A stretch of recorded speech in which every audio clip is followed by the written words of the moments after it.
Ներողություն եմ խնդրում գյումրեցիներից, որովհետև գյումրեցիները այսօր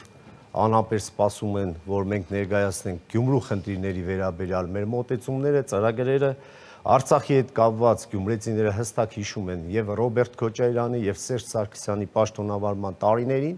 մարդիկ գումար էին հայտայտում վճարեին, որ Լեռնային Ղարաբաղ իրանց երեխաները չընկնեին, այլ ծառայեն Հայաստանի Հանրապետության գոնե ներսում։ Սա փաստ է, սա բոլոր գյումրեցիները գիտեն, ում երեխան ընկել է ժամկետային ծառայության ընթացքում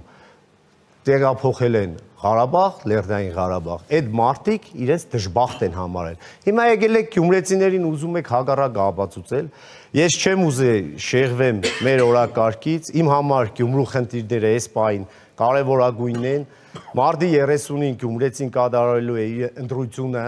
մարտի 30-ին չի գնալու Պրագա, Մռագա, Դոնբաս, Պուտին, Թրամփ, այս աշխարհաքաղաքական պրոցեսների հետ ընդհանրապես գյումրեցին կապ չունի, գյումրեցին իր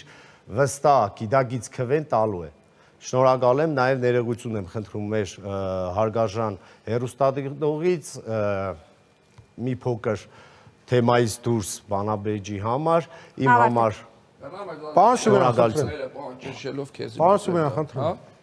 Պարոնակ, ես լավ կարող եմ վատ եմ ասում, դուք ստորագրել եք, հարգեք ձեր ստորագրությունը, որ պատկասում եք, մարդիկ նայում են, քաղաքը նայում է ձեզ։